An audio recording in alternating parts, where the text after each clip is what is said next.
कहानी की शुरुआत होती है डेरी नाम के एक शहर से मूवी थिएटर के अंदर।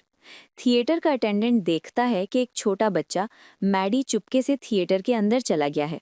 मैडी को भी ये बात पता चल जाती है कि अटेंडेंट ने उसे देख लिया है, इसीलिए मैडी थिएटर की लॉबी में जा छुपता है। और इसी टाइम वो सुनता है कि अटेंडेंट अपनी बेटी रॉनी से उसी के बारे में पूछ रहा था कि क्या तुमने मैडी को देखा। टोनी नाम की लड़की मैडी को स्टैंड के पीछे खड़ा हुआ देख भी लेती है, मगर मैडी को बचाने के लिए अपने डैड से झूठ बोल देती है कि वो शायद दूसरी तरफ गया है। मैडी को इस बहाने से वहां से भागने का मौका मिल जाता है, जिसके बाद हम देखते हैं कि मैडी अब शहर से बाहर जाने वाली सड़क पर था। वो इतना आगे निकल गया था कि शहर तो उसने क्रॉस कर ही लिया था, तभी अचानक उसके पास आकर एक गाड़ी रुकती है जिसमें एक फैमिली बैठी हुई थी। गाड़ी में से लेडी मैडी से पूछती है कि क्या आपको लिफ्ट चाहिए। वो आदमी भी शायद ऐसे ही मैडी को सड़क पर देखकर परेशान था। वो कहता है, आओ मैं तुम्हें तुम्हारे पेरेंट्स के घर छोड़ देता हूँ। मैडी चुप कर पिछली सीट पर बैठ जाता है और कहता है कि मुझे अपने पेरेंट्स के घर नहीं जाना, यहाँ तक कि मुझे तो डेरी शहर में भी वापस नहीं जाना। इसके अलावा आप लोग मुझे कहीं भी ले जाएं। वो लेडी कहती है, अरे फिर तो तुम बहुत लकी हो, हम भी पोर्टलैंड जा रहे हैं, तुम्हें भी वहीं ले जाते हैं। इस टाइम मैडी उस कपल के बच्चों के दरमियान में बैठा हुआ था। यहाँ पर काफी अजीब सा माहौल था। उस कपल की बेटी अचानक से एक प्लास्टिक का डब्बा खोलती है जिसके अंदर एक लिवर था किसी जानवर का। ये देखकर मैडी का दिल खराब होता है, लेकिन अब इससे बात जो वो लड़की करती है उन चीज़ों को तो मैडी बर्दाश्त भी नहीं कर पाता। वो लड़की अपनी उंगलियों से लिवर के अंदर स्टैब कर देती है और फिर बाहर निकालकर खुद भी मज़े से सूंघती है और मैडी को भी ज़बरदस्ती सूंघाने की कोशिश करती है। इन्हीं चीज़ों को इग्नोर करते हुए उस लड़की की मॉम अपने बेटे का स्पेलिंग टेस्ट ले रही थी, जबकि मैडी नोटिस करता है कि ये गाड़ी भी अब वापस डेयरी की तरफ मुड़ रही है, ना कि पोर्टलैंड की तरफ जा रही है। ये देखकर वो बहुत ज़्यादा परेशान हो जाता है और गाड़ी से निकलने की कोशिश करता है, लेकिन गाड़ी के दरवाजे लॉक थे। वो उस आदमी को गाड़ी रोकने को भी कहता है, लेकिन जब वो आदमी बात नहीं सुनता तो खुद गाड़ी रोकने के लिए वो स्टीयरिंग को भी अपने हाथ में लेने की कोशिश करता है, लेकिन ये लोग उसे दोबारा पीछे कर बिठा देते हैं। और अब यहाँ पर वो बच्चा अजीबोगरीब चीज़ों की स्पेलिंग सुनाने लगता है, जिस तरह डेथ के, मर्डर के, और इन चीज़ों से मैडी और भी ज़्यादा डर जाता है। फिर उसी टाइम हम देखते हैं कि वो औरत भी प्रेग्नेंट थी असल में, और अचानक ही उसे बहुत ही भयानक दर्द शुरू हो जाता है। और फिर हम देखते हैं कि उसके जिस्म को फाड़ते हुए उसके पेट के अंदर से एक बच्चा नहीं, बल्कि एक बहुत ही भयानक क्रीचर निकलती है। बज़ाहिर तो ये क्रीचर इंसान जैसी लग रही थी, पर इंसान नहीं थी। उसके दो इंसानी सर, नुकीले हाथ पांव जैसे किसी परिंदे के होते हैं, और साथ ही इस बच्चे के चिमगादड़ जैसे पर भी थे। और देखने में ये बहुत ही ज्यादा भयानक था। पैदा होते ही वो उड़ना शुरू कर देता है, और जब वो औरत उसे पकड़ने की कोशिश करती है तो वो क्रीचर भागने की कोशिश करता है और गाड़ी के पिछले शीशे से टकरा जाता है। बेचारा मैडी डर के मारे अपना पैसिफायर मुंह में डालता है और कानों पर हाथ रख लेता है। यहाँ जो सब कुछ हो रहा था उसे देखने की उसमें बिल्कुल हिम्मत नहीं थी। एकदम से सीन बदलता है और इसी गाड़ी को हम बाहर से देखते हैं। गाड़ी की विंडो का शीशा टूटता है और उसके अंदर से मैडी का पैसिफायर निकलकर बाहर गिर जाता है। वही पैसिफायर अब पानी में तैरते हुए टाइटल कार्ड के नीचे से गुजरता है और हमें सीजन का टाइटल कार्ड 8 दिखाया जाता है। और फाइनली सीन यहाँ से कट हो जाता है और मेन सीजन स्टार्ट हो जाता है। अब हमें 4 महीने बाद के सीन्स दिखाए जा रहे हैं। हमें कुछ नए कैरेक्टर्स दिखाए जाते हैं और साथ ही डेयरी का बेस दिखाया जाता है। एक लड़का फिल्म बाहर से देख रहा है कि डेयरी एयरफोर्स बेस पर एक जहाज उतरा है। इसी प्लेन के अंदर से हम मेजर ली रॉय और कैप्टन पॉली रोसो को निकलते हुए देखते हैं। उनको बताया जाता है कि उनकी ये एयरबेस सोवियत बेस से सिर्फ 7 घंटे की दूरी पर है, जिसका मतलब है कि ये पहली लाइन ऑफ डिफेंस है और यहाँ की हिफाजत बहुत ज़्यादा ज़रूरी है। ये लोग यहाँ पर एक स्पेशल प्रोजेक्ट के बारे में बात करते हैं और इनकी बातों से हमें फील होता है कि यहाँ पर कुछ तो अबनॉर्मल है। सीन कट होकर अब हमें लोकल हाई स्कूल दिखाया जाता है और वहाँ पर हमें एक बच्ची लिली को दिखाया जाता है। लिली के लिए स्कूल का माहौल बहुत ही ज़्यादा अजीब है, क्योंकि उसे बच्चे बहुत ज़्यादा बुली कहते हैं। यहाँ तक कि जब वो कॉरिडोर से भी गुजरती है तो बच्चे उसे अजीब नज़रों से देखते हैं। लिली अपना लॉकर खोलती है तो देखती है कि वहाँ पर बहुत सारे पिकल के जार्स रखे हुए हैं। उन्हीं में से एक जार को धागे के साथ उसके लॉक से बांधा गया था। लॉकर का दरवाज़ा खुलने पर वो जार नीचे गिर जाता है और सभी लोग उस पर बहुत ज़्यादा हंसते हैं। और यहाँ पर लिली के दोस्त बाकी सब लोगों को उसे बुली करने के लिए डांटते भी हैं। दूसरी तरफ इसी स्कूल में फिल और टेडी, जो पहले एयरबेस के ऊपर नजर रख रहे थे, ये लोग एलियंस के बारे में बातें कर रहे होते हैं। फिल को एलियंस पर यकीन था और फिल को इस बात पर भी यकीन था कि एलियन बेस में कुछ तो अब नॉर्मल चल रहा है। वहां पर कुछ नॉर्मल नहीं लग रहा। वहां पर ये लोग जब भी देखते हैं तो कुछ न कुछ अबनॉर्मल फीलिंग आती है। फिल को लग रहा है कि मिलिट्री बेस वाले कुछ न कुछ छुपा रहे हैं। उसे तो ये भी लग रहा था कि वर्ल्ड वॉर 3 भी होने वाली है, इसीलिए उसे टेस्ट की तैयारी भी नहीं करनी चाहिए। नेक्स्ट सीन में हमें दोबारा एयरबेस का सीन दिखाया जाता है, जहां पर मेजर लेरॉय को उनके बहुत से जूनियर्स नीचा दिखाने की कोशिश करते हैं, क्योंकि वो ब्लैक कम्युनिटी से थे। तभी यहाँ पर जर्नल शो हो जाते हैं और सभी जूनियर्स को उनकी गलती का एहसास दिलवाते हैं। दूसरी तरफ हमें दोबारा फिल और उसके दोस्त को दिखाया जाता है, जो अब पढ़ते पढ़ते दोबारा मैडी के बारे में बात करना शुरू हो गए थे। आज 4 महीने गुजर गए थे, लेकिन ना तो आज तक मैडी का पता चला था और न ही पुलिस उसकी डेड बॉडी ढूंढ पाई थी। पुलिस का ये मानना था कि मैडी कहीं पर भागकर छुप चुका है। डैडी फिल से कहता है, ये सब हमारी गलती थी। वो हमारी वजह से नाराज होकर घर से निकला था। उसकी मॉम ने हमें उसकी बर्थडे में जाने के लिए कैंडीज भी दी थीं, पर उसके बावजूद हम उसकी बर्थडे भूल गए थे। फिर वो कहता है, अब पुरानी बातें याद करके मैडी दोबारा जिंदा तो नहीं हो सकता ना, तो मुझे लगता है कि हमें ये टॉपिक छोड़ देना चाहिए। खैर, सीन कट होता है और नेक्स्ट सीन में हम लिली को बाथरूम में खड़ा हुआ देखते हैं। वो अपने ब्रेसलेट के एक चार्म को देखती है और उसे वो वक्त याद आता है जब मैडी ने उसे टावर के व्यूइंग डेक पर बुलाया था। वैसे तो ये जगह सदियों से खाली पड़ी थी, पर फिर टेडी और उनके दोस्त मैडी ने इस जगह को अपना खुफिया ठिकाना बनाया हुआ था।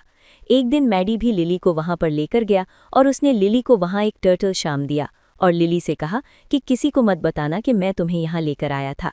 एट प्रेजेंट में हम देखते हैं कि लिली अभी भी उन्हीं यादों में खोई हुई थी कि तभी उसकी मॉम आकर उसे कहती है कि तुम कल के लिए तैयारी कर लो, हमें तुम्हारे डैड की ग्रेव पर जाना है।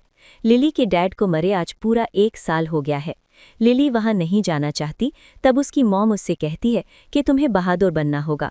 सिर्फ तुम ही इस दुनिया में अकेले दुखी नहीं हो, बहुत से लोगों को बहुत बड़े बड़े दुख हैं, लेकिन वो अपनी लाइफ को नॉर्मल जीते हैं। लिली की मॉम के जाने के बाद लिली बाथ भरने के लिए नल खोलती है तो अचानक उसे ड्रेन के अंदर से मैडी की आवाज़ सुनाई देती है। वो वही गाना गा रहा था जो इस सीज़न के स्टार्ट में सुनाई दे रहा था। ये आवाज़ पहले तो लिली को डरा देती है, लेकिन फिर लिली को लगता है कि मैडी सीवर में फंस गया है। लिली चिल्लाती है, मैडी मैडी, और उसे घर आने को भी कहती है। तब मैडी जवाब में कहता है कि वो लोग मुझे घर आने नहीं दे रहे। ये सुनकर लिली कंफ्यूज हो जाती है और अचानक हम देखते हैं कि ड्रेन से कुछ खून में भरी हुई उंगलियां बाहर निकलती हैं और इस सब को देखकर लिली बहुत ज़्यादा डर जाती है। सीन कट होता है और हम अगले दिन लिली को स्कूल में देखते हैं। वो अपनी फ्रेंड को ये सब कुछ बताती है कि किस तरह उसे ड्रेन में से मैडी की आवाज़ सुनाई दी थी और फिर उसने खून से भरी हुई उंगलियां भी देखी थी। उसकी फ्रेंड मर्ज को यकीन नहीं आता, क्योंकि वो लिली की पुरानी दोस्त थी और जानती थी कि लिली तभी झूठ नहीं बोलती, इसीलिए उसे भरोसा करना पड़ता है। इस टाइम मर्ज लिली को समझाती है कि तुम किसी और से ये बात मत शेयर करना, वरना लोग तुम्हें बेवकूफ़ समझेंगे। वैसे भी तुम्हारे बारे में पहले भी स्कूल में बहुत सारे रूमर्स हैं, लोग तुम्हें साइको समझते हैं। तुम समझ रही हो ना मेरी बात। इस टाइम तो लिली खामोश हो जाती है, लेकिन शाम होते ही लिली फिल और टेडी यानी मैडी के दोस्तों से उसे टावर के व्यूइंग डेक पर मिलती है। वो पहले मैडी के मरने के बारे में बात करते हैं और फिर लिली उन्हें कल वाला सब कुछ बता देती है, पर मर्ज की तरह फिल और टेडी भी उसकी बातों पर यकीन नहीं करते।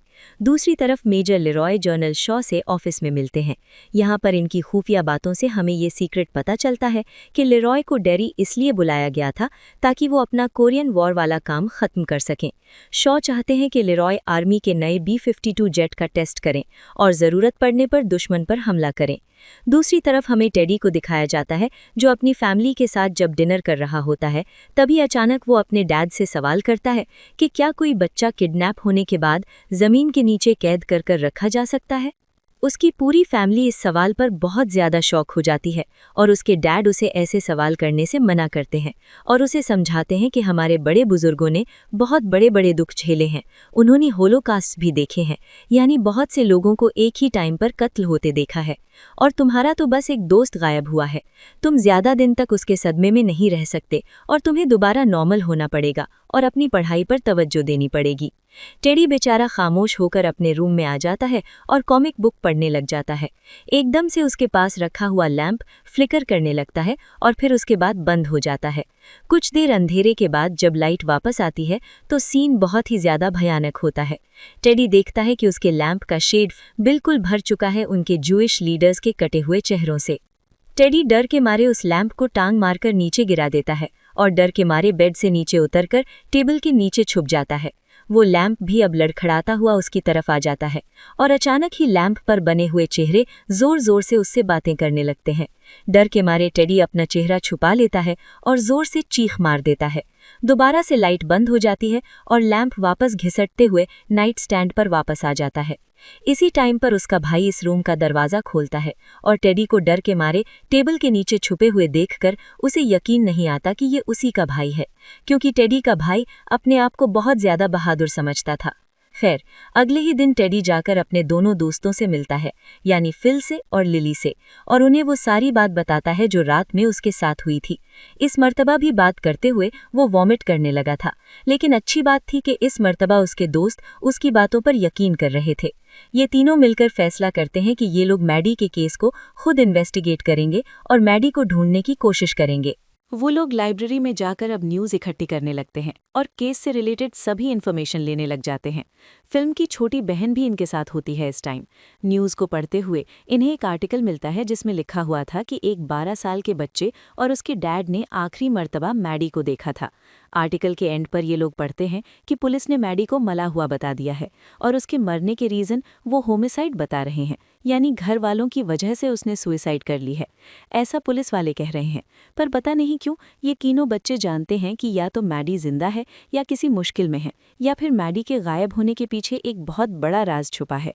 इसीलिए ये तीनों रॉनी के घर जाने का फैसला करते हैं, जिसने कहानी के स्टार्ट में मैडी को बचाया था अपने डैड से।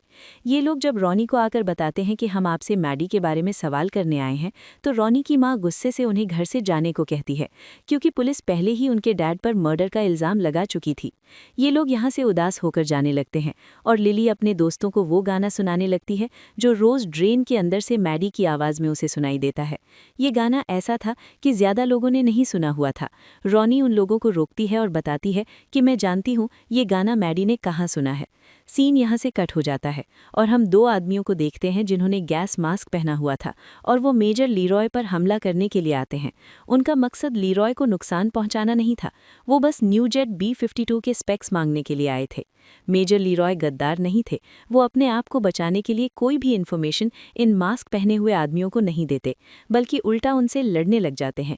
यहाँ तक कि एक को तो वो गिराकर उसी की गन छीनकर उसी पर तान देते हैं। इतनी ही देर में कैप्टन रूसो भी जल्दी से इसी रूम में आ जाते हैं और हमला करने वाले आदमियों को मारते हुए यहाँ से भगा देते हैं। जिसके बाद सीन यहाँ से कट होता है और हमें अगले दिन का सीन दिखाया जाता है।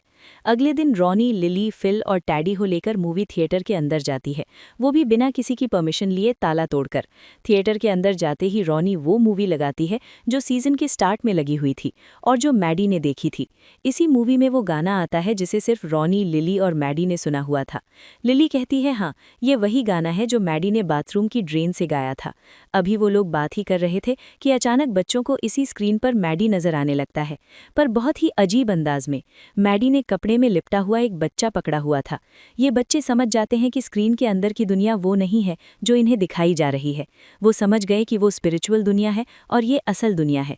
बच्चे मैडी को इनकरेज करने लगते हैं कि मैडी, उस दुनिया से निकलकर, स्क्रीन से निकलकर इस असली दुनिया में आ जाओ, पर मैडी असली दुनिया में आने से इनकार कर देता है। वो पहले अपना सर उस बच्चे के अंदर छुपा लेता है और जैसे ही सर ऊपर करता है तो उसके चेहरे पर बहुत ही भयानक और घिनौनी मुस्कुराहट होती है। मैडी अब उस बच्चे को जोर से स्क्रीन की तरफ फेंकता है और हैरानकुन तौर पर वो बच्चा स्क्रीन फाड़कर बाहर भी निकल आता है। स्क्रीन से बाहर निकलते ही वो बच्चा उड़ने लग जाता है और हम देखते हैं कि ये बच्चा असल में वही क्रीचर था जो सीजन के स्टार्ट में पैदा हुआ था। दो इंसानी मुंह वाली चिमगादड़ जैसी ये क्रीचर अब इन बच्चों के ऊपर हमला करने लगती है। पहले दो बच्चे वहां से भागने लगते हैं, जबकि वो क्रीचर टैडी को पकड़ लेती है। लिली डर के मारे वहीं पर जम जाती है और ऊपर की तरफ देखती है, जहां वो क्रीचर टैडी के ऊपर हमला कर रही थी और उसने टैडी के टुकड़े टुकड़े कर दिए। टैडी का खून लिली को लाल कर देता है। लिली बहुत ज्यादा घबरा जाती है और नोटिस करती है कि टैडी को मारने के बाद उस क्रीचर का साइज डबल हो गया है। इसके बाद वो क्रीचर फिल के ऊपर भी हमला कर देती है और उसे भी बेदर्दी से मार देती है। लिली चेयर्स के नीचे छुपने की कोशिश करती है और देखती है कि टैडी की छोटी बहन भी वहीं है। दोनों नीचे से ही एक दूसरे का हाथ पकड़ लेते हैं, लेकिन तभी वो क्रीचर उस छोटी बच्ची के ऊपर भी हमला कर देती है और उसे भी मार देती है। डरते हुए लिली दरवाजे की तरफ भागती है, जहां दूसरी तरफ रॉनी खड़ी होती है और वो दरवाज़ा खोल देती है। बाहर निकलते ही दोनों अंदर का दरवाज़ा लॉक कर देती हैं ताकि वो क्रीचर बाहर ना आ सके, लेकिन अब तक बहुत देर हो चुकी होती है। लिली के तीनों दोस्त मारे जा चुके होते हैं। दोनों एक दूसरे के गले लगकर रोने लगती हैं और अंदर से अब भी उस क्रीचर की भयानक आवाज़ें आ रही होती हैं। वो बहुत ही डरावने तरीके से चीख रहा होता है। जैसे ही रॉनी लिली से थोड़ी दूर होती है, लिली नोटिस करती है कि उसके हाथ में अभी भी उसी बच्ची का हाथ है जिसे उसने थिएटर के अंदर पकड़ा था। ये देखकर वो और भी जोर से चीख मार देती है। उसकी चीख के साथ ही अचानक उसकी आंख खुल जाती है। पता चलता है कि ये सब लिली का सपना था। वो प्रे करती है कि जो कुछ उसने देखा था वो सिर्फ उसका वहम हो, सिर्फ एक डरावना सपना हो, लेकिन उसकी प्रे काम नहीं करती, क्योंकि जो कुछ उसने देखा था वो सच साबित होने वाला था। इसी समय पुलिस उसके घर के बाहर होती है। मैडी के बाद अब 3 और बच्चों के गायब होने की खबर सामने आती है। पुलिस उन बच्चों की तलाश में जुट जाती है। इन बच्चों के गायब होने की सच्चाई सिर्फ रॉनी और लिली को पता होती है और दोनों इस वक्त गहरे सदमे में होती हैं। इधर दिखाया जाता है कि रॉनी के डैड भी अपनी बेटी को नॉर्मल करने की कोशिश कर रहे होते हैं, लेकिन रॉनी बिल्कुल खामोश रहती है। वो जो कुछ देख चुकी थी उससे पूरी तरह टूट चुकी होती है। दूसरी तरफ दिखाया जाता है कि मेजर लीरॉय की फैमिली भी अब डेरी शहर में शिफ्ट हो चुकी होती है। लीरॉय का बेटा विल नए घर के लिए बहुत एक्साइटेड होता है, लेकिन इस शहर में आते ही उसे अजीब सा डर महसूस होने लगता है। मेजर मजाक में अपने बेटे को टेलीस्कोप देकर कहते हैं कि इससे बेस की जासूसी कर लो, लेकिन विल समझदारी से मना कर देता है। हाई स्कूल में हालात और खराब हो जाते हैं। बच्चों में डर फैल चुका होता है और लिली कई दिनों तक स्कूल नहीं आती। उसकी पुरानी दोस्त मर्ज अब एक नए ग्रुप का हिस्सा बन चुकी होती है और बाकी बच्चों के साथ मिलकर दूसरों का मजाक उड़ाती है। जब रॉनी और लिली स्कूल आती हैं तो कॉरिडोर में सब लोग रॉनी को घूरने लगते हैं। लिली बिना हिचकिचाए रॉनी के पास चली जाती है। मर्ज उसे अपने नए ग्रुप में खींचने की कोशिश करती है, लेकिन लिली उसका हाथ छुड़ा लेती है। उसके दोस्त मर चुके होते हैं और अब वो सिर्फ रॉनी के साथ रहना चाहती है। इसी स्कूल में विल का भी पहला दिन होता है और उसे बाकी बच्चे बुरी तरह बुली करते हैं, लेकिन वहीं एक लड़का उसे बचा लेता है और उससे दोस्ती कर लेता है। सीन कट होता है और दूसरी तरफ हमें मेजर ले को दिखाया जाता है, जिन्हें पता चला है कि पिछली रात उन पर हमला करने वाले कोई गद्दार या जासूस नहीं थे, बल्कि उनकी अपनी ही आर्मी के लोग थे जो लीरॉय की ब्लैक होने की वजह से उन्हें पसंद नहीं करते थे। इसके बाद सीन कट होकर हमें रॉनी को दिखाया जाता है। जब वो सो रही थी तो अचानक डरकर उसकी आंख खुल जाती है। उसका दम घुटने लगता है क्योंकि अब उसका कंफर्ट किसी इंसानी हाल में बदल गया था और उसके बेड के इर्द गिर्द इतना जोर से लिपट गया था कि रॉनी अंदर घुटने लगी थी। ये एनवायरनमेंट इस तरह खून से भर जाता है कि जैसे इस टाइम रॉनी किसी के जिस्म के अंदर है। एकदम से ही एक खाल फटती है और रॉनी की मॉम अंदर आ जाती हैं और अजीब अंदाज में रॉनी से कहती हैं कि मेरी मौत के जिम्मेदार भी तुम हो और उन बच्चों की मौत के जिम्मेदार भी तुम हो। इस टाइम ऐसा लगता है कि रॉनी अपनी मॉम के पेट के अंदर है और रॉनी की अम्बिलिकल कॉर्ड कोई खींच लेता है और खींचने वाला है एक मॉन्स्टर जो इस टाइम रॉनी को खाने वाला था। इस भयानक पीली आंखों वाले काले मॉन्स्टर को देखकर रॉनी बहुत ज्यादा डर जाती है और जोर से चिल्लाती है और प्रेजेंट में दिखाया जाता है कि वो सब चीजें यहाँ से गायब हो गई थी। उसकी चीख सुनकर उसके डैड यहाँ पर आते हैं और उन्हें लगता है कि रॉनी ने एक बुरा ख्वाब देखा है, पर रॉनी जानती थी कि यहाँ पर जो कुछ भी हुआ था वो सच में हुआ था और रॉनी बहुत ज्यादा डर चुकी थी। सीन कट होकर दूसरी तरफ हमें 3 मिलिट्री ऑफिसर्स को दिखाया जाता है जो पुलिस के साथ मिलकर किसी चीज की इंटेरोगेशन कर रहे थे, पर लोकल पुलिस उन्हें अपनी इस इंटेरोगेशन का हिस्सा नहीं बनाती, उन्हें निकाल देती है। लेकिन उसके बावजूद भी छुपकर ये लोग पुलिस पर नजर रखते हैं और जिस साइट पर पुलिस इंटेरोगेशन के लिए खुदाई कर रही थी काफी देर तक छुपकर वहां नजर रखते हैं। लेकिन तभी अचानक एक ऑफिसर की तबीयत खराब होने लगती है, ऐसे जैसे किसी एनर्जी ने उनके ऊपर कोई असर कर दिया था। यहाँ एक ट्विस्ट रिवील होता है कि पुलिस और मिलिट्री डेरी शहर को इसीलिए इम्पोर्टेंट समझ रही है क्योंकि हमेशा से जंग के वक्तों में डेरी शहर का इम्पोर्टेंट रोल रहा है और और अब पुलिस और फौज दोनों को लगता है कि शहर के नीचे कोई ऐसी एनर्जी या ताकत है जो उन्हें नुकसान पहुंचा रही है या पहुंचा सकती है, और उसी के लिए ये सब मिलकर इंटेरोगेशन कर रहे हैं। यहाँ तक कि जगह जगह डेयरी में खुदाई भी चल रही है। दूसरी तरफ हमें दिखाया जाता है कि रॉनी और लिली दोबारा स्कूल में मिलते हैं और एक दूसरे से अपने दोस्तों के मरने के बारे में बात करते हैं। पुलिस अभी भी उनके दोस्तों के लिए इन्वेस्टिगेशन कर रही थी, पर उनको कोई सुराग नहीं मिल रहा था। रॉनी लिली से कहती है कि तुम्हें पुलिस को सब बता देना चाहिए, पर लिली कहती है, रॉनी मेरी बात समझने की कोशिश करो, मैं ऐसा नहीं कर सकती। मेरी पास्ट मेडिकल हिस्ट्री है, मेरी मेंटल हेल्थ अच्छी नहीं थी, मुझे लोग साइको समझते थे, और अगर इस तरह की कोई भी बात मैंने उन लोगों के सामने कर दी तो वो मेरी बात पे यकीन करने की बजाय मुझे दोबारा से साइको समझने लगेंगे और मेंटल हॉस्पिटल वापस भेज देंगे। इसी दौरान हम देखते हैं कि पुलिस स्कूल में आ जाती है और लिली को ले जाती है। लिली से इन्वेस्टिगेशन शुरू हो जाती है। लिली उन्हें कुछ बताना नहीं चाह रही, पर ये लोग लिली के डर का फायदा उठाते हैं और अपने अल्फाज को घुमाते हुए उससे बहुत से सवाल करते हैं, उस पर दबाव डालते हैं और फिर उसके दिए गए जवाबों का अपना ही मतलब निकाल लेते हैं और एक स्टेटमेंट बनाकर उसकी वजह से रॉनी के डैड को अरेस्ट कर लेते हैं उन बच्चों के मर्डर के इल्जाम में। और ये बात जब रॉनी को पता चलती है कि उसके डैड लिली की वजह से अरेस्ट हुए हैं तो रॉनी उससे नफरत करने लग जाती है। दूसरी तरफ हम देखते हैं कि मेजर लीरॉय जनरल शॉ के पास जाते हैं और उन्हें बताते हैं कि उन पर हमला करने वाले कोई और नहीं बल्कि उन्हीं के फौजी थे। ये बात सुनकर जनरल शॉ बिल्कुल हैरान नहीं हुए थे और इस बात से लीरॉय को गुस्सा आ गया था। शॉ लीरॉय को समझाते हैं,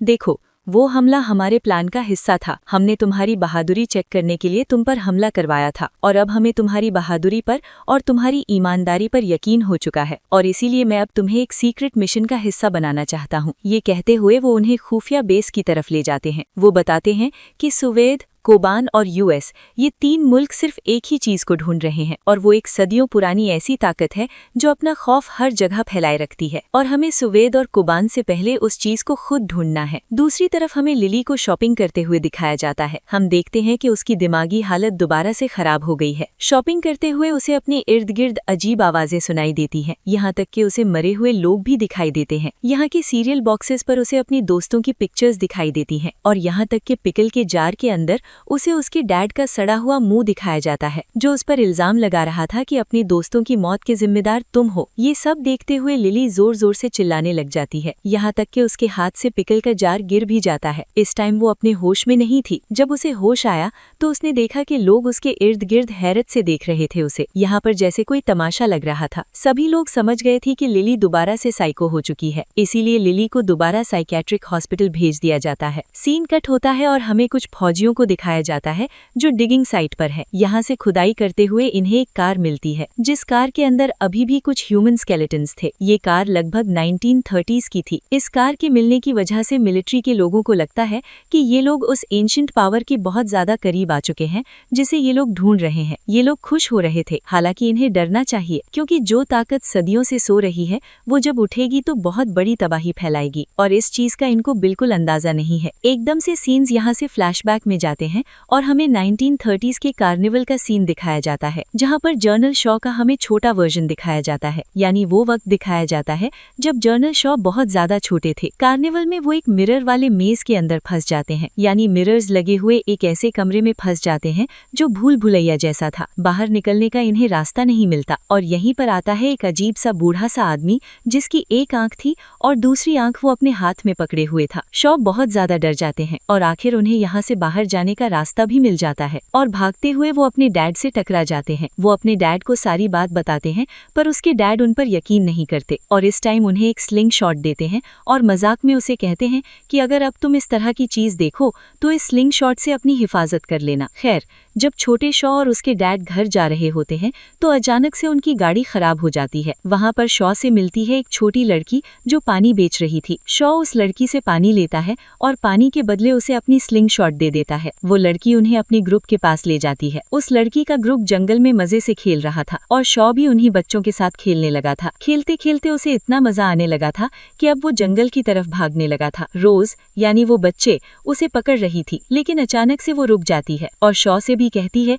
कि आगे मत जाओ शॉ, आगे गहरा जंगल है, हम वहाँ नहीं जाते। शॉ उससे पूछता है क्यों। इससे पहले कि रोज कोई जवाब देती, जवाब खुद चलकर उसके सामने आ जाता है। कार्निवल में जो एक आंख वाला आदमी उसे दिखा था, वही एक आंख वाला आदमी यहाँ पर भी था, जो एकदम से अपनी टांगों को बड़ा करके अपने आप को एक भयानक मॉन्स्टर में बदल लेता है और शॉ के पीछे पड़ जाता है। इस टाइम हैरत से इन चीजों को देखने का टाइम नहीं था। शॉ अपने आप को बचाने के लिए यहाँ से भागने लग जाता है। वो क्रीचर उनके पीछे पीछे था और वो रोज को पकड़ भी लेता है। रोज उस क्रीचर को एक पत्थर मारकर अपने आप को और शॉ को बचाती है, जिसके बाद ये लोग जंगल से बाहर निकल आते हैं और फिर सीन भी यहीं से कट होकर हमें प्रेजेंट में लिली को दिखाया जाता है। लिली इस टाइम साइकियाट्रिक हॉस्पिटल में है और यहाँ पर वो बिल्कुल खुश नहीं, क्योंकि पूरा दिन इस हॉस्पिटल में से पेशेंट्स की अजीबोगरीब आवाजें आती रहती हैं। दूसरी तरफ हम देखते हैं कि रॉनी के डैड से अभी भी इन्वेस्टिगेशन चल रही थी और पुलिस उन्हें डराने के लिए कहते हैं कि तुम्हारे खिलाफ तो गवाहों ने भी साइन कर दिए हैं, यानी गवाही देती हैं कि उन्होंने देखा है कि तुमने ही मर्डर किया है। लेकिन इस सब के बावजूद भी रॉनी के डैड पुलिस को कुछ नहीं बताते, क्योंकि जब उन्होंने कुछ किया ही नहीं था तो वो क्या बताते। डिग्नी साइट पर मिलिट्री को पता चलता है जो कार उन्हें मिली थी स्केलेटन से भरी हुई, उसका ताल्लुक उस एंशिएंट पावर से दूर दूर तक नहीं है। जनरल शॉ को हर हाल में उस पावर को ढूंढना था। इसके लिए डिक हरमन उन्हें मशवरा देते हैं कि हमें ठीक उस जगह के ऊपर जाकर इन्वेस्टिगेशन करनी चाहिए जहां से हमें फील हो रहा है कि वो ताकत निकलेगी और निकल रही है। शॉ भी इस काम के लिए उन्हें परमिशन दे देते हैं और एक हेलीकॉप्टर भी देते हैं। इसीलिए डिक, लेरॉय और रोसो के साथ इन्वेस्टिगेशन करने के लिए निकल जाते हैं। डिक के हाथ में इस टाइम वही सालों पुरानी वाली स्लिंग शॉट है जो हमने 1930s में शॉ के हाथ में देखी थी। उसे टच करने पर डिक को बहुत ही पुराने विजन्स आते हैं। वो किसी ट्रांस में चला जाता है। उसे लगता है कि वो इस टाइम एक हेलीकॉप्टर के अंदर नहीं बल्कि एक सीवर के अंदर है और उसे इसी सीवर के अंदर पेनीवाइज का सर्कस वैगन नजर आता है। जैसे ही वैगन का पर्दा गिरता है तो डिक को वहाँ पे चमकती हुई आंखें और लाशों का बहुत बड़ा ढेर नजर आता है और इसी ढेर के अंदर एक लटकी हुई उसकी ग्रैंडमा की भी लाश थी और वो अब अजीब सी एंटिटी में बदलती हुई उनसे पूछती हैं, तुम कौन हो। डिक अपनी तरफ से तो वहाँ से भागने की कोशिश करता है, लेकिन इसी ट्रांस में गलती से वो असली दुनिया में हेलीकॉप्टर का पिछला दरवाजा खोल देता है। लेरॉय आखिरी वक्त में डिक को पकड़ लेता है, वरना वो नीचे गिर जाता। अपना मिशन पूरा करने के बाद डिक जब शॉ के पास आता है तो वो शॉ को कहता है कि हम उस चीज को नहीं खोदेंगे और हमें डिगिंग बंद कर देनी चाहिए, क्योंकि वो ताकत बहुत ही ज्यादा खतरनाक है। उस ताकत के ऊपर होने पर उस ताकत ने पूरी तरह मेरे माइंड पर कब्जा कर लिया था और मैं मरते मरते बचा हूँ। डिक शॉ को वॉर्न करता है कि अगर उन्होंने उस सोर्स को खोद कर बाहर निकाल लिया तो यहाँ पर बहुत बड़ी तबाही हो सकती है, पर शॉ कोई बात मानने वाले थे। सीन कट होकर हमें दोबारा स्कूल के बच्चों को दिखाया जाता है। पता चला है कि लिली स्कूल वापस आ चुकी है और वो रॉनी से माफी भी मांगती है और उसे प्रॉमिस भी करती है कि वो पुलिस को सब सच बता देगी और उसके डैड को बाहर निकलवा लेगी। और इस काम में वो लेरॉय के बेटे विल की भी हेल्प मांगते हैं। विल का दोस्त भी इनके ग्रुप का हिस्सा बन जाता है और इन्हें आइडिया देता है कि उन्हें कुछ ऐसा करना चाहिए जिसकी वजह से वो ईविल दोबारा बाहर ही निकल आए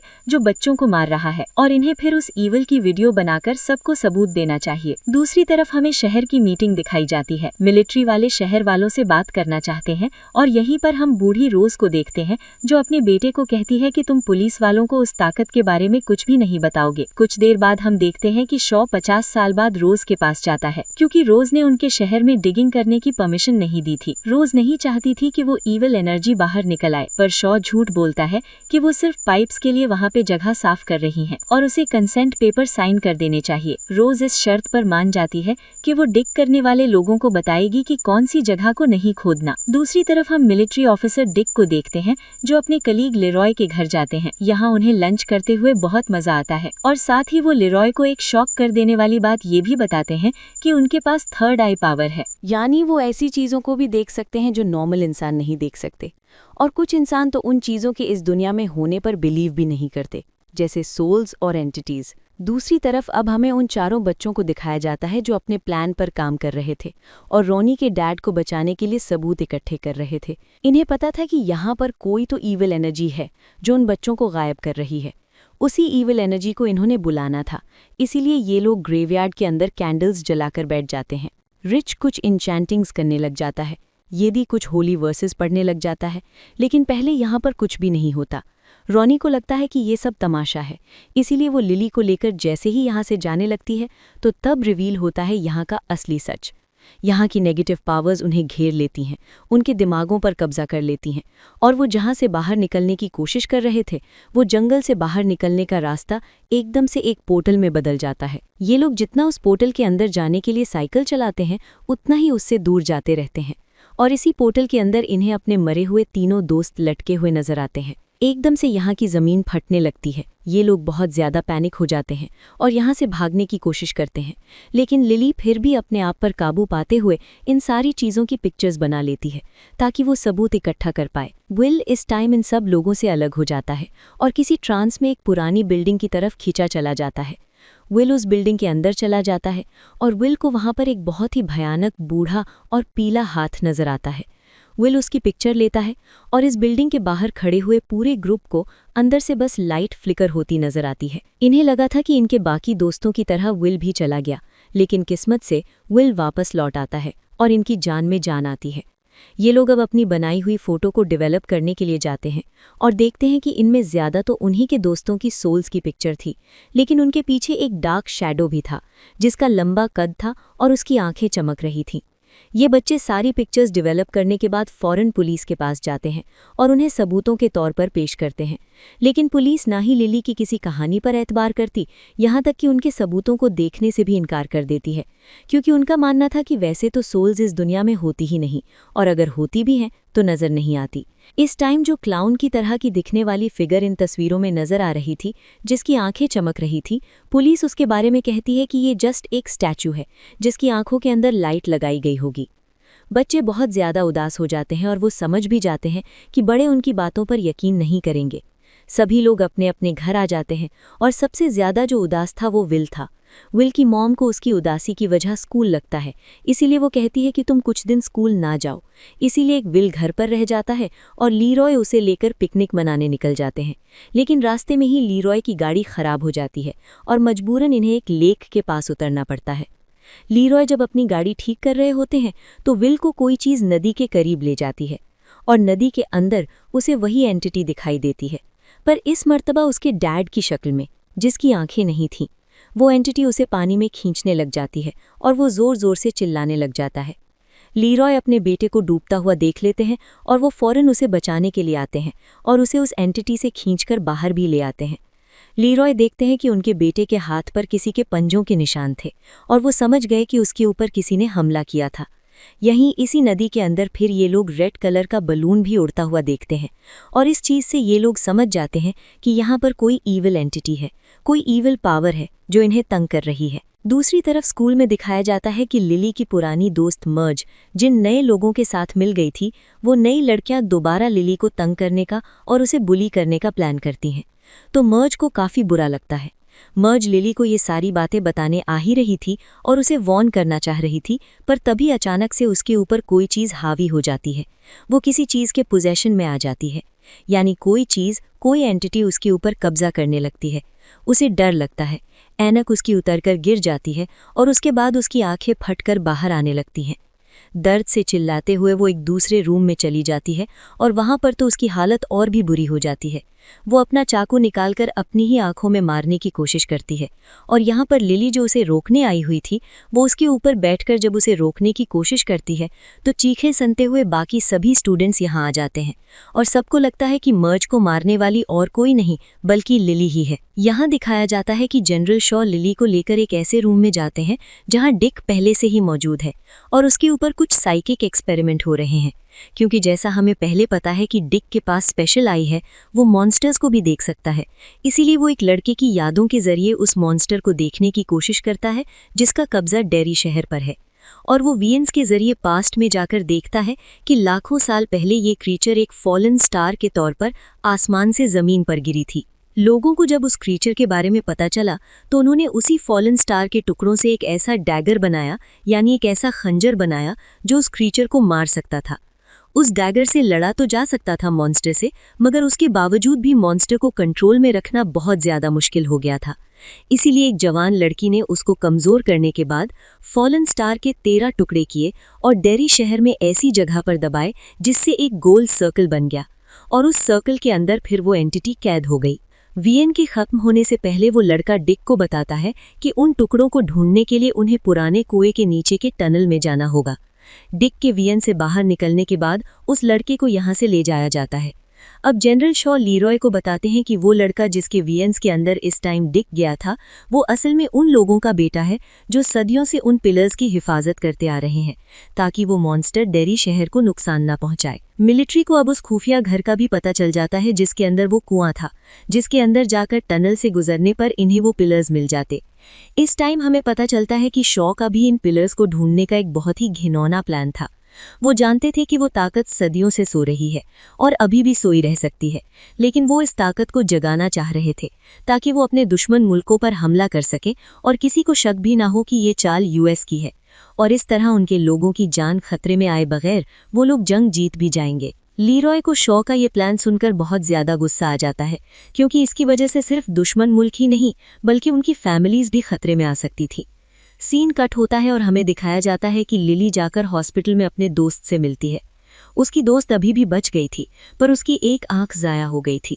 लिली उससे माफी मांगती है और पता चलता है कि लिली को पुलिस पकड़ कर ले जाती, मगर मर्ज ने झूठ बोलकर लिली को बचा लिया था, ये कहते हुए कि उसकी ग्लासेस टूटकर उसकी आंख में लगने की वजह से ये सारा हादसा हुआ था। सीन कट होता है और हम देखते हैं कि लिली अपने दोस्तों के साथ दोबारा वहीं जाते हैं जहां पर ये लोग जाया करते थे। यहाँ पर इन्हें मैडी दिख जाता है, जो बहुत ही ज्यादा कमजोर है और डरा हुआ है। वो यहाँ पर इन्हें कहता है कि पेनी वाइस ने, यानी उस क्रीचर ने, उसे जानबूझकर जिंदा रखा हुआ है ताकि उसके खौफ के जरिए उसे पावर मिल सके और वो ताकतवर हो सके। मैडी यहाँ पर इन लोगों को बताता है कि फिन, यानी उनका दोस्त, भी जिंदा है, मगर वो बोल या हिल नहीं सकता। मैडी बताता है कि पेनी वाइस, यानी वो क्रीचर, दिन के वक्त सोती है, इसी वजह से उसे भागने का मौका मिल गया है। सीन कट होकर हमें शहर का सीन दिखाया जाता है, जहां पर रॉनी के डैड को हथकड़ियां लगाकर बस की तरफ ले जाया जा रहा था। तभी वहां पर अचानक हंगामा शुरू हो जाता है और कोई उस आदमी के ऊपर हमला करने की कोशिश करता है, क्योंकि उसे लग रहा था कि उसके बेटे को रॉनी के डैड ने मारा है। जिसके बाद सीन यहां से कट होता है और दूसरी तरफ जनरल शॉ रोज से मिलते हैं, जो शॉ को बताती हैं कि उनको वो पुरानी यादें वापस आ रही हैं जो किसी दवाइयों की वजह से उनकी चली गई थी। वो उन्हें बताती है कि मुझे उस क्रीचर के बारे में बहुत अच्छे से याद है, वो बहुत ही खतरनाक है। मुझे ये पता है कि उसे कंट्रोल तो किया जा सकता है, लेकिन अगर उसका इस्तेमाल हम दूसरों को नुकसान पहुंचाने के लिए करेंगे तब हम लोग जरूर खतरे में पड़ेंगे, क्योंकि मैं जानती हूँ फिर उसे कंट्रोल करना मुश्किल हो जाएगा। तुम अगर उसे किसी को बर्बाद करने के लिए इस्तेमाल करोगे तो वो तुम्हें भी बर्बाद कर देगा। खैर, रोज मिलिट्री को उसका मकसद पूरा करने के लिए वो डैगर भी दे देते हैं, जिसे और कोई नहीं बल्कि रोज का बेटा ही इस्तेमाल कर सकता था, जिसके वीएन्स के अंदर जाकर डिक ने सारी हिस्ट्री भी पता चलाई थी। ये लोग अब उस डैगर को लिए उस टनल के अंदर चले जाते हैं और यहाँ से होता है असली खतरनाक सफर शुरू। दूसरी तरफ लिली भी अपने सभी दोस्तों को वहीं इकट्ठा करती है जहाँ पर ये लोग मिलते थे। मैडी भी अब सीवर से निकलकर यहाँ पर वापस आ जाता है और इन सब से कहता है कि तुम्हें वहाँ सीवर के अंदर बाकी लोगों को बचाने के लिए नहीं जाना चाहिए। पर लिली सब लोगों को मजबूर करती है कि हम सीवर के अंदर जाएंगे और अपने बाकी दोस्तों को भी बचाकर लाएंगे। जाने से पहले लिली अपनी मॉम की एंग्जाइटी पल्स देती है ताकि सब लोग अपने ऊपर काबू पा सकें। एक तरफ से तो फौज उस टनल के अंदर जा रही थी, दूसरी तरफ से हम देखते हैं कि ये बच्चे भी इसी टनल के अंदर आ चुके हैं। टनल के अंदर जाते ही पेनी वाइस, यानी वो क्रीचर, इन सब बच्चों के सामने इनके डर ले आता है ताकि इनके डर से वो खुद को स्ट्रॉन्ग कर पाए और इन बच्चों को अलग कर दे। ये बच्चे अलग अलग हो भी जाते हैं और इनके वीएन्स इन्हें डराने लगते हैं। इधर इसी टनल के अंदर डिक को भी अपने बचपन का वीएन नजर आने लग जाता है, जो भी पेनीवाइस उसे दिखा रहा था डराने के लिए। इसी तरह बाकी आम सोल्जर्स को भी यहाँ पर अजीबोगरीब वीएन आते हैं। वो यहाँ पर एक पीली आंखों वाली क्रीचर देखते हैं जो बाकी लोगों को मार रही थी। वो उससे डर जाते हैं और उसकी तरफ गोलियां चलाने लगते हैं। रोज का बेटा भी, जो इनकी मदद करने आया हुआ था, उसके हाथ से भी उसका डैगर नीचे गिर जाता है और लीरॉय को भी यहाँ पर अपनी वाइफ खड़ी हुई नजर आती है। लीरॉय का माइंड स्ट्रांग था, अब वो समझ गया कि ये उसकी वाइफ नहीं है बल्कि उसका एक फॉल्स वीएन है, उसका शैडो है जो पेनीवाइस उसे दिखा रहा है। इसलिए वो उसके ऊपर गोली चला देता है और ये सब कुछ यहाँ पर खत्म हो जाता है। बच्चों के सामने भी सारे वीएन्स खत्म हो जाते हैं और ये बच्चे भी दोबारा इकट्ठे हो जाते हैं और इसी दौरान इन्हें अपने पीछे से अजीब सी सरसराहट सुनाई देती है। ये लोग जब पीछे मुड़कर देखते हैं तो इनको एक बहुत बड़ा शॉक लगता है। पानी के अंदर से एक लाश बाहर निकल रही थी जो किसी और की नहीं थी बल्कि मैडी की थी। और इस लाश का इतना बुरा हाल हो चुका था कि वो आधी से ज्यादा खाई गई थी। ये देखकर वो सारे डर जाते हैं और समझ जाते हैं कि अब तक जिस मैडी से ये लोग बात कर रहे हैं वो असल में पेनीवाइज ही है, जो मैडी का रूप लेकर इनको डराने के लिए और अपने कब्जे में लेने के लिए आया है। पेनीवाइज भी जब ये सोचता है कि बच्चों को तो हकीकत पता चल रही है, तो वो बच्चों के सामने अपनी असलियत में आ जाता है, अपनी डरावनी पेनीवाइज वाले रूप में आ जाता है। हुलिया तो उसका एक क्लाउन्स वाला था, लेकिन दिखने में वो बहुत ही भयानक था, और असली शक्ल में आते ही वो बच्चों पर झपट पड़ता है उन्हें मारने के लिए। बच्चे अपनी जान बचाने के लिए यहाँ से निकलने के लिए भागते हैं, पर लिली गिर जाती है और पीछे रह जाती है। दूसरी तरफ से लिरॉय और उसके साथियों को भी बच्चों की चीखें सुनाई देती हैं। इसी अंधेरे में लिरॉय को अपना बेटा विल नजर आता है, लेकिन लिरॉय इसे अपना वहम समझकर विल के ऊपर भी गोली चला देता है। लिरॉय का साथी जो जानता था कि वो बच्चा असली है, उस बच्चे को बचाने के लिए वो उस बच्चे के सामने आ जाता है, और इस तरह विल उस गोली से बच जाता है। जबकि लिरॉय का साथी मरते हुए लिरॉय से कहता है कि तुम उस क्रिएचर को मत छोड़ना। दूसरी तरफ हमें दिखाया जाता है कि लिली के सामने अब पेनीवाइज आ रहा था, उसके डैड का भयानक रूप लेते हुए। वो बार बार शेप शिफ्ट कर रहा था, यानी अपने हुलिये बदल रहा था और लिली को डरा रहा था। पहले तो वो लिली के डैड की शक्ल में आता है, फिर अपना चेहरा म्यूटेट कर लेता है और भयानक बना देता है। आधा चेहरा ऐसे कर देता है कि जैसे उसकी आंखें, नाक सब कुछ टेढ़ा मेढ़ा है। इसे देखकर लिली जब और ज्यादा डर जाती है, तो वो अपने हजारों दांत निकालते हुए लिली की तरफ उसे मारने के लिए बढ़ता है, पर अचानक ही रुक जाता है क्योंकि पानी के अंदर वही डैगर चमक रहा था जो उसे मार सकता था, जिससे पेनीवाइज डरता था।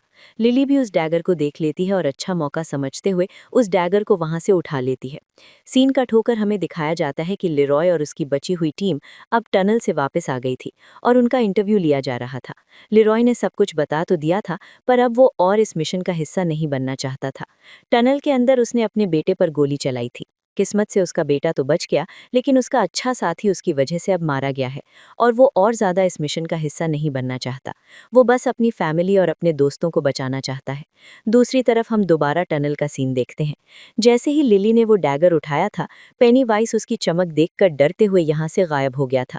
यहाँ पर हमें डिक को भी दिखाया जाता है, जो काफ़ी देर से जंगल में फंसा हुआ था। बहुत ही मुश्किल से जंगल से बाहर निकलता है, और इस टाइम हम देखते हैं कि वो बहुत ही ज़्यादा थका हुआ है। अचानक ही चलते हुए उसके सामने उसका कलीग आ जाता है, वही कलीग जिसे लिरॉय ने मार दिया था।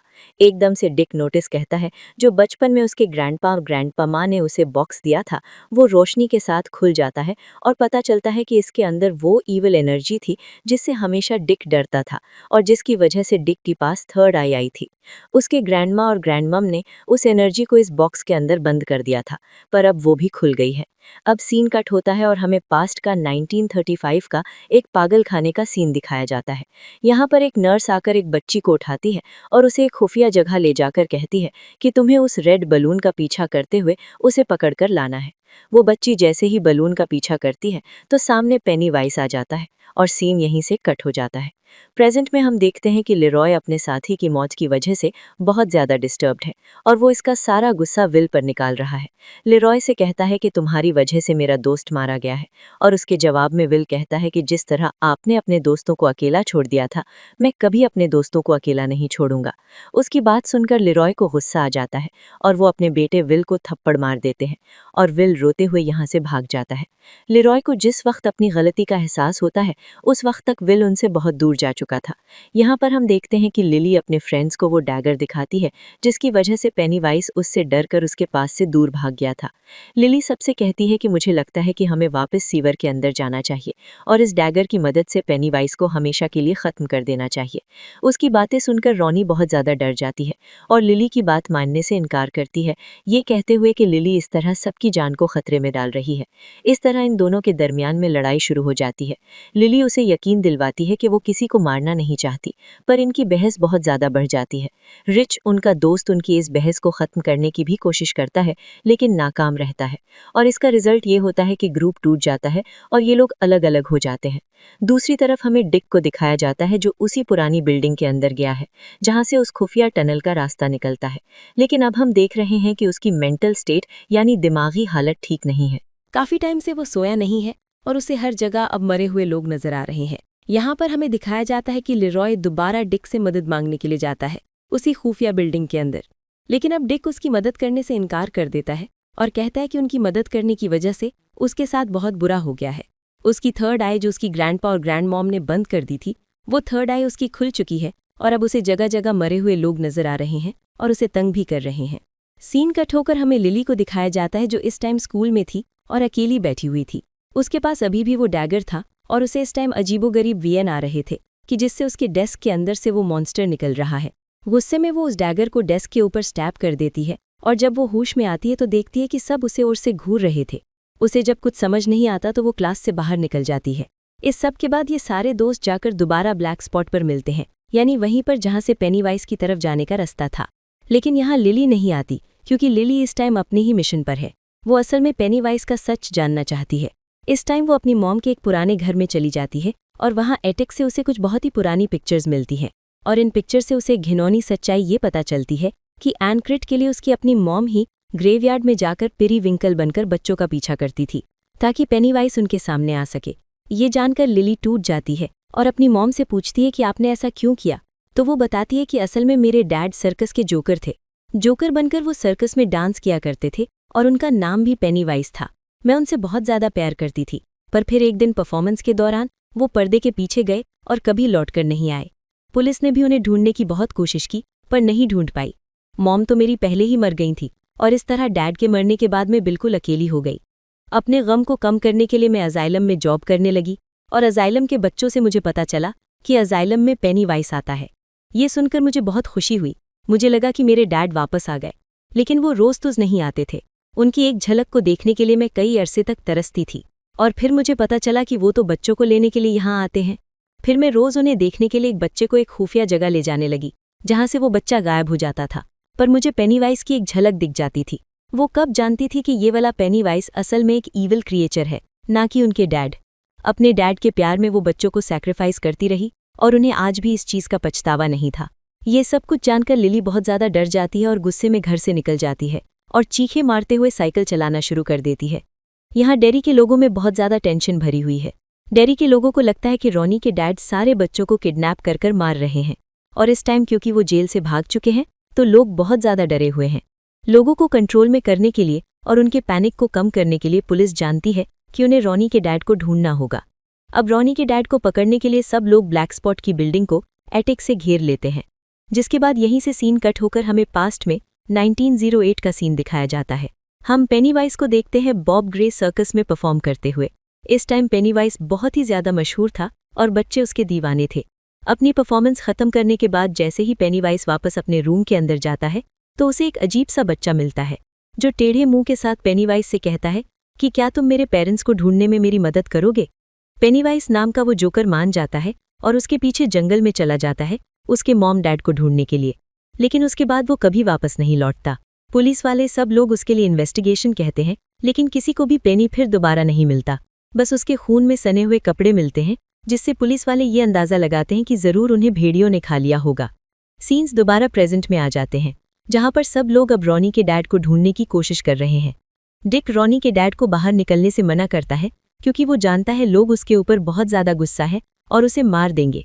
पर रॉनी के डैड जब बात नहीं सुनते और बाहर निकल आते हैं तो उसे देखकर लोगों का जुनून भड़क जाता है और लोग इस ब्लैक स्पॉट बिल्डिंग को आग लगा देते हैं। इसी भड़कती हुई आग के अंदर डिक को वो पेनीवाइज यानी ईविल क्रिएचर नजर आती है, जो इस टाइम उसे डरा रही थी और अपने डर की वजह से अपने आप को मजबूत कर रही थी। डिक को अब अपनी तीसरी आई की वजह से यहाँ पर बहुत सारी और भी क्रिएचर और सोल्स नजर आती हैं और वो बहुत ज़्यादा डर जाता है, जबकि यहाँ पर आए बाकी लोग जो कि इस सीजन के मेन कैरेक्टर हैं वो अपने आप को किसी तरह इस आग से निकलने में कामयाब हो जाते हैं। हम देखते हैं कि इस टाइम वो सारे बच्चे भी इसी ब्लैक स्पॉट पर आए हुए थे। मर्ज और रिच भी इस टाइम उस ब्लैक स्पॉट बिल्डिंग के अंदर थे। मर्ज को बचाने के लिए रिच उसे एक संदूक के अंदर बंद कर देता है और खुद उसके ऊपर लेट जाता है और अपने आप को सैक्रिफाइस करते हुए वो मर्ज की यानी अपने दोस्त की जान बचा लेता है। हम देखते हैं कि लिली की मॉम आज दोबारा पेरीविंकल की शक्ल में ड्रेसअप होती हैं, जिस शक्ल में वो सर्कस में डांस किया करती थी, और सड़क पर निकल जाती हैं। इसी टाइम पर उनके सामने पेनीवाइज आ जाता है और यहाँ एक लड़की के ऊपर हमला करके उसका मर्डर कर देता है। पर लिली की मॉम बस चुप करके ये सब कुछ देखती रह जाती हैं और यहाँ पर लिली की मॉम को एहसास हो जाता है कि जिस पेनीवाइज को वो अपना समझ रही थी वो पेनीवाइज कोई इंसान नहीं बल्कि एक शैतान था और उसके अपने तो इस दुनिया से जा चुके थे। इस शैतान ने बस पेनीवाइज वाला हुलिया लिया हुआ था, जिसकी वजह से वो काफ़ी अरसे तक उसके दिमाग से खेलता रहा और उससे बच्चों का सैक्रिफाइस लेता रहा। इस टाइम पेनीवाइज को भी समझ आ जाता है कि लिली की मॉम उसकी इस नीयत जान गई हैं, इसीलिए वो भी उस लड़की को अपना असली रूप, असली ताकत दिखाकर बहुत ज्यादा डरा देता है। इस ताकत के असर के बाद लिली की मॉम बस जिंदा तो रह जाती हैं, लेकिन पागल हो जाती हैं। आग के बुझने के बाद हमें दिखाया जाता है कि मर्ज भी ब्लैक स्पॉट से जिंदा बाहर निकल आई थी, लेकिन अब वो बहुत ज्यादा ट्रॉमेटाइज थी। सीन कट होकर हमें पता चलता है कि लिरॉय और डिक इस टाइम जंगल के अंदर थे और उन पिलर्स को ढूंढने की तैयारी कर रहे थे जिसके जरिए पेनीवाइज को दोबारा से कैद किया जा सकता था। यहाँ पर डिक को बहुत सारे वियंस आ रहे थे। वो बहुत ज्यादा डर रहा था, लेकिन इसके बावजूद भी वो लिरॉय से कहता है कि तुम लोग मेरा पीछा करो, मैं तुम्हें एक पिलर तक पहुंचा दूंगा, क्योंकि इस टाइम उसे अपने वियंस में एक लड़की नजर आ रही थी जो उसे उस पिलर तक ले जा रही थी। फाइनली थोड़ी सी खुदाई करने पर इन्हें टर्टल शेल के अंदर बंधा हुआ वो पत्थर मिल जाता है जिसे पिलर का नाम दिया जा रहा है। ये लोग देखते हैं कि ये पत्थर उसी मटीरियल का बना हुआ है जिस मटीरियल का वो डैगर बना हुआ था जो रोज ने इन लोगों को दिया था। जनरल शॉ इन लोगों से कहते हैं कि इस पिलर को जमीन से बाहर निकाल लिया जाए, लेकिन लिरॉय को डर है कि ऐसा करने पर पूरा डेरी शहर खतरे में पड़ जाएगा। लेकिन शॉ इन लोगों की बात नहीं मानते। ये लोग पिलर बाहर निकाल लेते हैं और पिलर के बाहर निकलते ही हम देखते हैं कि पेनीवाइज एक्टिव हो जाता है और सीधा विल के घर पहुंच जाता है। विल के घर जाते ही वो जोर से चीख मारता है और विल रोशनी के अंदर डूब जाता है और उसकी आंखें बिल्कुल सफेद पड़ जाती हैं, जिसका मतलब था कि उसने विल को अपने कब्जे में ले लिया। अब क्योंकि पेनीवाइज इस शहर पर अपना कब्जा बनाने वाला था, तो वो पहले अपने आने का सबूत देता है और पूरे डेरी शहर को धुएं से घेर देता है। ऊपर की तरफ से हमें डेरी का एक लुक दिखाया जाता है जो पूरा का पूरा धुएं से भर चुका था। इन लोगों ने उस पिलर को उस पत्थर को तबाह करने के लिए जलाया था और जैसे ही वो पत्थर पूरी तरह जला, पेनीवाइज की सारी ताकतें उसे मिल गईं और वो पूरी तरह आज़ाद हो गया। हम देखते हैं कि ये धुआं तेजी से हाई स्कूल की तरफ बढ़ रहा था और अब पेनीवाइज स्कूल के इंटरकॉम का इस्तेमाल करते हुए प्रिंसिपल की आवाज में सभी बच्चों से कहता है कि सभी बड़े बच्चे स्कूल से बाहर निकल जाएं और सभी छोटे बच्चे जिम के अंदर इकट्ठा हो जाएं। इसकी वजह से जिम के अंदर 100 से ज्यादा बच्चे इकट्ठा हो जाते हैं। हम देखते हैं कि अचानक से स्पॉटलाइट प्रिंसिपल के ऊपर गिरती है, पर अब प्रिंसिपल जिंदा नहीं थी। असल में पेनीवाइज प्रिंसिपल को पपेट की तरह चला रहा था। वो प्रिंसिपल को पहले ही मार चुका था। पेनीवाइज अब सारे बच्चों पर अपना जादू कर देता है और बच्चे हवा में तैरने लगते हैं और धुन में घूमते हुए पेनीवाइज की वैगन की तरफ खिंचे चले जाते हैं। यहाँ पर लिली और उसके दोस्तों का सारा ग्रुप इस टाइम अपने स्टैंड पाइप पर था। जिस टाइम उनके करीब वो धुन पहुंचती है, ये लोग समझ जाते हैं कि कुछ तो गड़बड़ी है। ये लोग वहां से उतरकर शहर की तरफ जाने लगते हैं तो इन्हें अपने दोस्त विल के गायब होने के पोस्टर नजर आते हैं। डरकर ये लोग स्कूल की तरफ भागने लगते हैं और वहां जाकर ये देखते हैं कि पेनीवाइज सभी बच्चों को एक टूबा बचाते हुए अपने पीछे पीछे लेकर जा रहा है। सभी बच्चों को बचाने के लिए ये लोग अब एक ट्रक को चुराते हुए उसका पीछा करने लग जाते हैं। यहाँ पर लिरॉय जब अपने घर पर कॉल करता है तो उसके बेटे की जगह उसे पेनीवाइज की आवाज सुनती है जो उसका मजाक उड़ाने वाले अंदाज में हंस रही थी।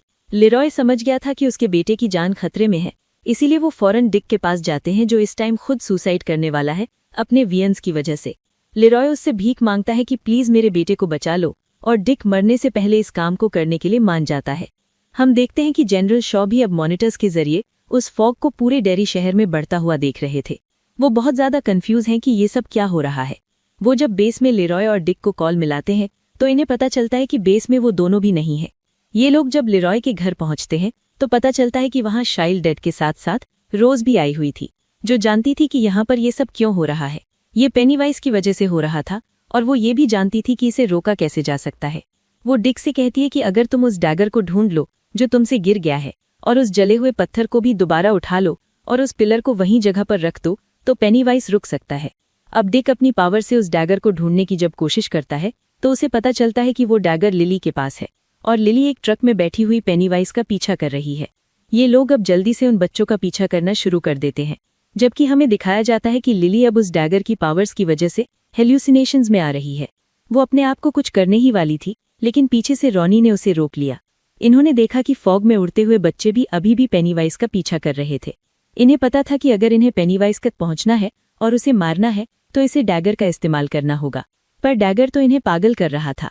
तो अब इन लड़कियों ने फैसला किया कि ये एक एक करके डैगर को पकड़ेंगी। जैसे ही कोई एक लड़की डैगर के असर में आने वाली होगी, वो इस डैगर को दूसरी लड़की को पकड़ा देगी और इस तरह करते हुए ये लोग पेनीवाइज तक पहुंच जाएंगे।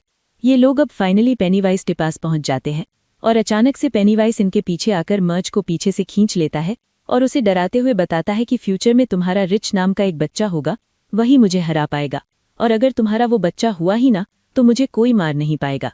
ये कहकर हंसते हुए वो जैसे ही अपने हजारों दांतों को लेकर उसे मारने के लिए आता है तो एकदम से फ्रीज हो जाता है। सारे बच्चे जो हवा में लटक रहे थे वो भी सारे नीचे गिरना शुरू हो जाते हैं और विल भी यहाँ पर अपने दोस्तों से मिल जाता है। इस टाइम पेनीवाइज विल के डर की वजह से ताकत में था, लेकिन विल जैसे ही अपने दोस्तों से मिला तो उसका डर खत्म हो गया और पेनीवाइज की ताकतें कम हो गई। यहाँ पर अब सारे बड़े लोग भी आ गए थे इन सारे बच्चों को रेस्क्यू करने के लिए। विल जल्दी से लिली से डैगर लेकर अपने डैड को देता है और कहता है कि इससे पेनीवाइज को मार दे और हमेशा के लिए उस जगह पर दफन कर दे जहाँ पर ये पहले था। इतने ही देर में हम देखते हैं कि यहाँ पर शो भी आ गए थे। शो के सामने आते ही पेनीवाइज उसे पहचान लेता है कि ये वही बच्चा है जो सालों पहले उसे जंगलों के अंदर मिला था। इस टाइम पेनीवाइज उसके डर का फायदा उठाता है और उसे वही वाली शक्ल दिखाता है जो जंगल में उसने बनाई थी। शो डरने लग जाता है और शो के डर से पेनीवाइज को दोबारा ताकत मिल जाती है। ताकत में आते ही वो दोबारा बच्चों की तरफ बढ़ने लग जाता है और ये बच्चे भी उसे देख लेते हैं और फौरन ही वो डैगर लेकर उस जगह पर जाने की कोशिश करते हैं जहाँ पर उस डैगर को पहले दफनाकर सालों पहले पेनीवाइज को सुलाया गया था। इन बच्चों की ताकत इतनी ज़्यादा नहीं थी कि वो इस डैगर को ज़मीन में दफन कर पाएं, क्योंकि पेनीवाइज अब इनके पीछे था और इन्हें एक से बढ़कर एक भयानक रूप दिखा रहा था और अपनी आँख की गर्मी से इन्हें दर्द भी दे रहा था। इस टाइम पर अपने साथियों की मदद करने के लिए रिच की सोल भी यहाँ पर आ जाती है और रिच की मदद से ये लोग फाइनली उस डैगर को ज़मीन में दबाने में कामयाब हो जाते हैं। वो डैगर पिलर में बदलकर चमकने लग जाता है और उसकी ताकत की वजह से पेनीवाइज जलने लग जाता और उसका जिस्म राख बनकर बिखर जाता है। इस टाइम बच्चे अपने दोस्त के सोल को लास्ट टाइम देखते हैं और बहुत ज़्यादा रोते हैं। जितना इन लोगों को पेनीवाइज के मरने की खुशी थी उतना ही रिच के मरने का दुख भी था। सीन कट होकर हमें रिच का फ्यूनरल दिखाया जाता है, जहां डिक देखता है कि रिच इस वक्त भी अपने मॉम डैड के पीछे था और काफ़ी सुकून में था। डिक जाकर उसके मॉम डैड को बताता है कि रिच बहुत सुकून में है और ये सुनकर उसके मॉम डैड खुश हो जाते हैं। जिंदगियां इन सब की दोबारा नॉर्मल होना शुरू हो जाती है। लिली की ज़िंदगी से भी सारे डर खत्म हो जाते हैं और वो खुद अब अपनी डैड की ग्रेव पर जाती है। लीरॉय की पूरी फैमिली अब डेरी में ही रुकने का फैसला करती है ताकि वो इस शहर की हिफाजत कर सके। सीजन के पोस्ट क्रेडिट सीन में हमें 26 साल आगे का सीन दिखाया जाता है। हम लिली की मॉम को देखते हैं जो एक बच्चे को देखते हुए मुस्कुराती है और कहती है कि डेयरी में जो भी मरता है वो हमेशा के लिए इस दुनिया से नहीं जाता। उसकी ये बात इशारा थी कि पेनीवाइज हमेशा के लिए मरा नहीं था और वो दोबारा वापस आ सकता था और आखिर वो अब क्या तबाही फैलाएगा। इसी मिस्ट्री के साथ ये सीज़न यहाँ खत्म हो जाता है।